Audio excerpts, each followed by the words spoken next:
القاضي محمد بن أحمد التنوخي في عام 350 للهجرة يحدث عن رجل من الجند في بغداد.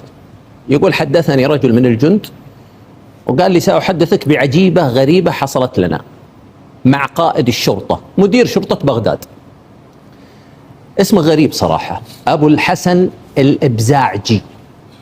أبو الحسن أنا تعبت وأنا أحفظ الاسم. أبو الحسن الإبزاعجي. يقول: كان عندنا في السجن 20 رجل من المفسدين في الأرض. إيه، وكان محكوم عليهم بالقتل.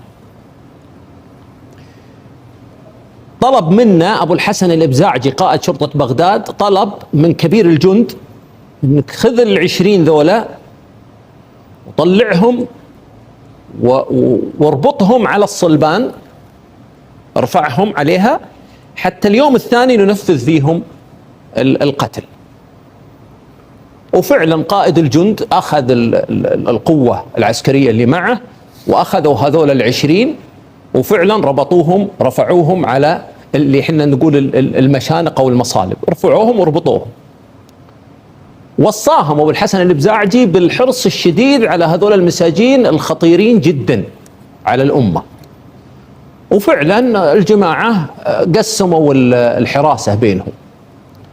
الوكاد أن الجماعة ضرب الله عليهم وناموا، وهال20 هذولا مصلوبين على واحد منهم.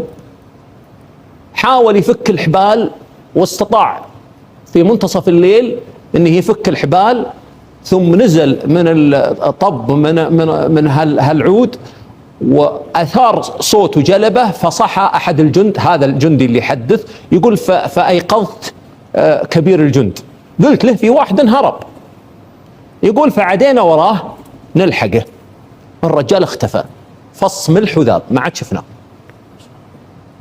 يقول: ثم وجدت قائد كبير الجند مهموم يحوقل الرجال، قلت: وراك ايش فيك؟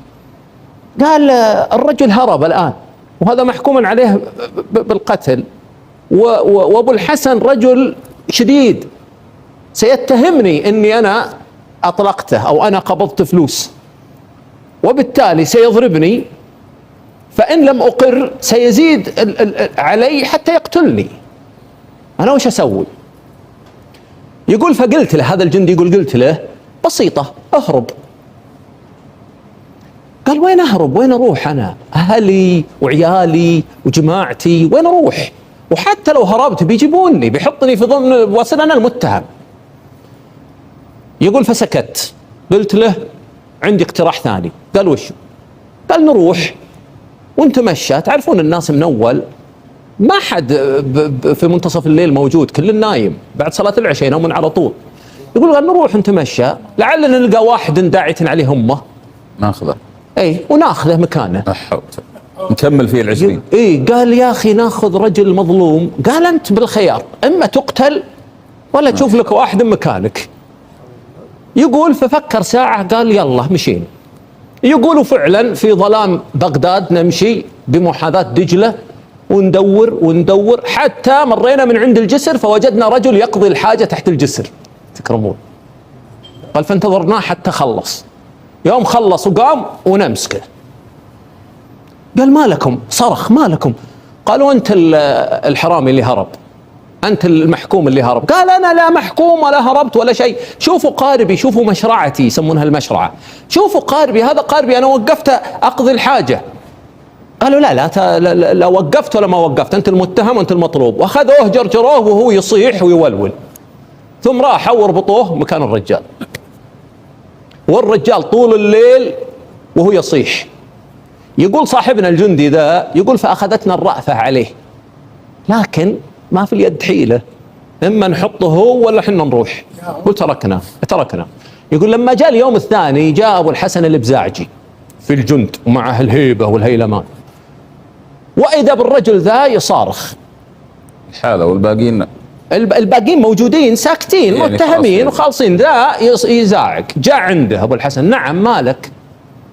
قال: يا سيدي أسألك بالذي ستقف بين يديه يوم القيامة إلا سمعت مني، أنا كنت أقضي حاجتي بالأمس وجاني قائد الجند حقك هذا واخذني، انا ما لي علاقه. قال انزلوا نزلوا. ثم سمع منه ونادى قائد الجند قال له ما يقول الرجل؟ انتم اطلقتوا واحد واخذتوا ذا مكانه؟ قال لا، اعطيتني 20 انا سلمتك 20 طال عمرك، ما عندي غير هالكلام. يا ابن الحلال، قال جاك العلم. قال طيب اتركوا الملاح ذا على جنب.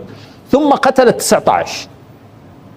ثم جاء عند الملاح ذا حقق معه وعلم حاله وتأكد من وضعه انه ملاح، ثم قال له رح.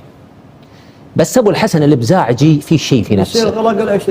ايه في شيء، في شيء في نفسه، لا تجاه الملاح الان. الان فراسته في الملاح في شيء. راح الملاح قال للي حوله ردوا لي الملاح، ردوا لي.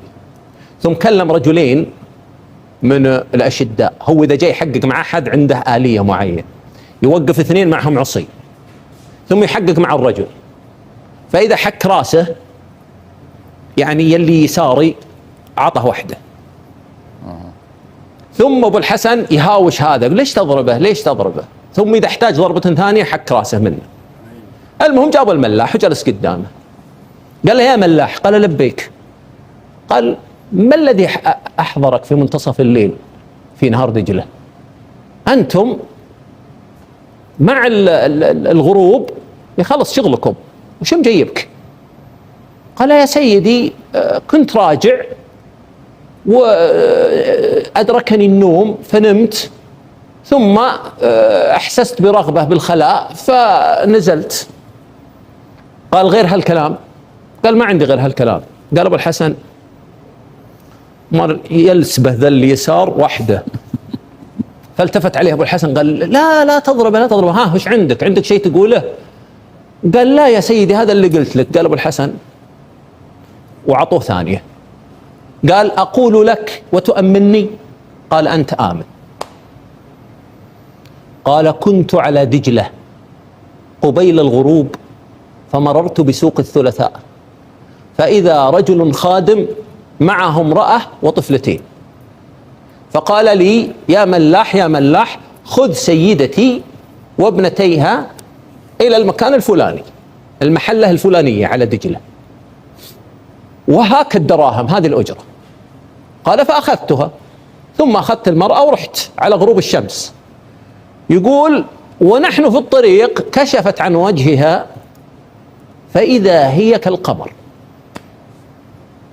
فوقعت في نفسي فأردت أن أقع عليها، فراودتها فأبت، رفضت. فقلت لها تمكنيني ولا أغرق بنتك؟ قالت والله لا أمكنك وأعصي الله، والله ما أمكنك.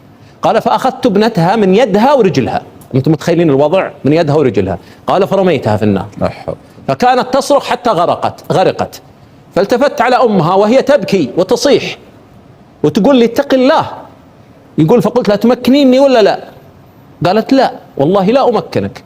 فأخذت بنتها الثانية من يدها ورجلها ورميتها في النهر، فقلت تمكنيني وإلا رميتك أنت، فرضيت.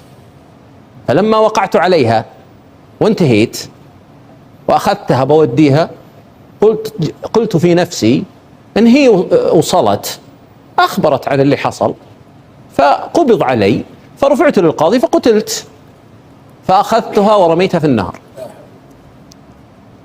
ثم عدت فأوقع الله فأردت الخلاء، فنزلت أقضي الحاجة فمسكني أصحابك.